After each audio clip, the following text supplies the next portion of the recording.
Production manager, तो production manager कौन है? जो प्रोडक्शन डिपार्टमेंट को हैंडल कर रहा है या फिर प्रोडक्शन डिपार्टमेंट को ऑल ओवर कंट्रोल करने वाला जो पर्सन है, is also known as a manager of production department. So अब इसकी क्या रेस्पॉन्सिबिलिटीज हैं या क्या वर्किंग है इसकी, उस पर डिस्कशन कर लेते हैं।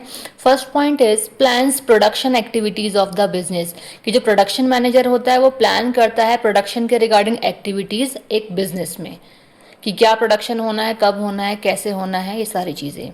Next is decide quantity and quality of product, कि जो प्रोडक्शन होगा, जो प्रोडक्ट मैन्युफैक्चरिंग होनी है, उसकी क्या क्वालिटी रहेगी, कैसी क्वालिटी रहेगी, या फिर कितनी क्वांटिटी में उसको प्रोड्यूस करना है, ये सारा डिसाइड कौन करेगा? हमारा प्रोडक्शन मैनेजर करेगा।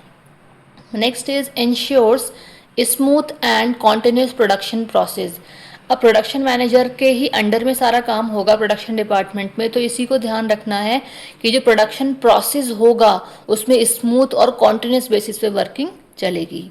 नेक्स्ट इज मैनेजेस मैन मतलब मैन पावर की बात की जा रही है, कि प्रोडक्शन मैनेजर को ही मैनेज करना है मैन पावर्स को, मशीनरीज को, मटेरियल्स मतलब रॉ मटेरियल्स की बात की जा रही है, एंड मैथड, किस मेथड के थ्रू प्रोडक्शन किया जा रहा है कंपनी में, ये भी हमारा प्रोडक्शन मैनेजर ही डिसाइड करेगा और मैनेज भी करेगा।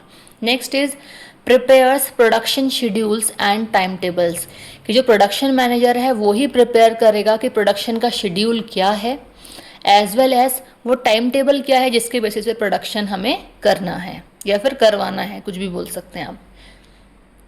Next is maintains optimum use of resources, कि इस चीज़ को भी ध्यान कौन करेगा, ध्यान रखेगा प्रोडक्शन मैनेजर, कि जो उसके पास रिसोर्सेज हैं उसका ऑप्टिमम यूजेस हो। ऑप्टिमम मतलब मैक्सिमम यूटिलाइजेशन ऑफ रिसोर्सेज, कि जो रिसोर्सेज हैं उसका मैक्सिमम यूटिलाइजेशन करना है उसको।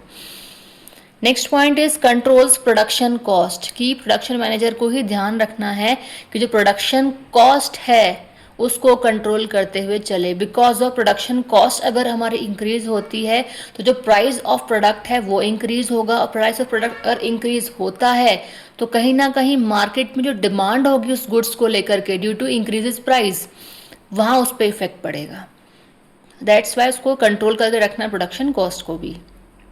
Next is insures qualitative goods are manufactures, कि उसको इंश्योर इस चीज़ का भी करना है कि जो भी गुड्स मैन्युफैक्चर्ड हो रहे हैं उसके यहाँ वो क्वालिटेटिव गुड्स हों, क्वालिटी उसकी अच्छी हो। Next is coordinates with purchase, अच्छा इसका कोऑर्डिनेशन बना करके चलना है, किन डिपार्टमेंट से? परचेज डिपार्टमेंट से। बिकॉज ऑफ परचेज डिपार्टमेंट कौन होता है? जो रॉ मटेरियल्स को परचेज करके देगा ही नहीं, वो हमारा कौन है? Purchase department. Next sales department, जो अभी प्रोडक्शन मैनेजर क्या है, प्रोडक्ट चीज़ों को प्रोड्यूस करेंगे, गुड्स को प्रोड्यूस करेंगे, लेकिन उसको सेल कौन करेगा? Sales department. तो कब किस टाइम पे कितनी क्वांटिटीज या कितनी डिमांड मार्केट में गुड्स की है वो हमारा सेल्स डिपार्टमेंट ही बताएगा। नेक्स्ट है हमारा फाइनेंस डिपार्टमेंट। फाइनेंस डिपार्टमेंट का तो ऑल ओवर कनेक्शन हर एक डिपार्टमेंट से होता ही है, कि जो भी चीज़ें मनी से रिलेटेड होंगी वो हमारा फाइनेंस डिपार्टमेंट ही है, कि रॉ मटेरियल आना है, कितना आना है, कितनी क्वांटिटी में आना है, कितना अमाउंट उसका रहेगा, तो सारी चीज़ें एक्सपेंसेस के बेसिस पे जो भी सारा कुछ होगा वो हमारा फाइनेंस डिपार्टमेंट में ही है। तो उसका कनेक्शन तो खैर सभी डिपार्टमेंट से होना ही है, लेकिन अगर हम यहाँ बात कर रहे हैं हमारे प्रोडक्शन मैनेजर की या प्रोडक्शन डिपार्टमेंट की, तो उसका कोऑर्डिनेशन हमारे purchase, sales and finance department तीनों के साथ रहता है। Next is reduces wastage and improves efficiency, कि प्रोडक्शन मैनेजर को इस चीज़ पर भी फोकस करना है कि जो कंपनी में वेस्टेज होगी वो रिड्यूस हो, कम से कम उसको वेस्टेज करनी है, एज वेल एज जो एफिशिएंसी है वो इम्प्रूव हो मैन पावर की। ठीक है, वर्किंग को लेकर के बात की जा रही है।